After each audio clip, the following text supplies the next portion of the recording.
కుత్బుల్లాపూర్ నియోజకవర్గం వెన్నెలగడ్డ కరెంటు ఆఫీసులో తెలంగాణ విద్యుత్ artisan employees joint action committee ఆధ్వర్యంలో రాష్ట్ర వ్యాప్తంగా ప్రతి కరెంటు ఆఫీసులో జరుగుతున్న సమ్మెలో భాగంగా కార్మికులు అందరూ సమ్మె నిర్వహించారు.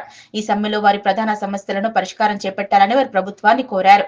గడిచిన 2 సంవత్సరాలుగా వారి గోడును ఎవరూ పట్టించుకోవట్లేదన్నారు. ఇప్పటికైనా వారితో చర్చలు జరిపి వారి ప్రధాన డిమాండ్స్ ను ఆమోదించాలని కరెంటు కార్మికులు కోరారు.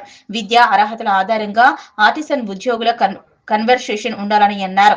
ఈ కార్యక్రమంలో కుత్బుల్లాపూర్ నియోజకవర్గంలోని కరెంటు కార్మికులు అందరూ మరియు మహిళా కార్మికులు కూడా పెద్ద సంఖ్యలో పాల్గొన్నారు. ఉన్నటువంటి ప్రభుత్వాలు మాకు న్యాయం చేస్తామని చెప్పేసి ఆర్టిజన్స్గా గుర్తించి మాకు సగం న్యాయం చేశారు. ఈ సగం న్యాయాన్ని ఇప్పుడున్నటువంటి యాజమాన్యం కానీ ఇప్పుడున్నటువంటి గవర్నమెంట్ కానీ మాకు సంపూర్ణ న్యాయం చేయాలని చెప్పేసి, అంటే మాకు ఏపీఎస్సీబీ రూల్స్ వర్తించే విధంగా అమలు చేయాలని చెప్పేసి, అదేవిధంగా కన్వర్షన్ చేయాలని, అదేవిధంగా అన్మ్యాన్డ్ వర్కర్స్ని మన ఆర్టిజన్ వర్కర్స్గా గుర్తించాలని చెప్పేసి మా యొక్క డిమాండ్స్ పెట్టి యాజమాన్యంతో పోరాడుతున్నాము.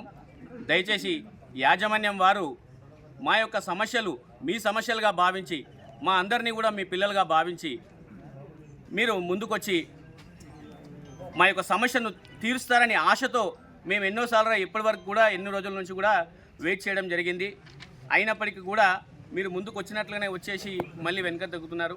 దయచేసి యాజమాన్యానికి మరొకసారి మా అందరి తరఫున చేతులెత్తి నమస్కారం చేస్తున్నాము. ఖచ్చితంగా కూడా ఈ యొక్క సమస్యను ఇంకా ముందుకు వెళ్లకుండా ఇప్పుడే స్టాప్ చేసేసి మీరు మా యొక్క సమస్యలు పరిష్కరిస్తారని చెప్పేసి మేము భావిస్తున్నాం.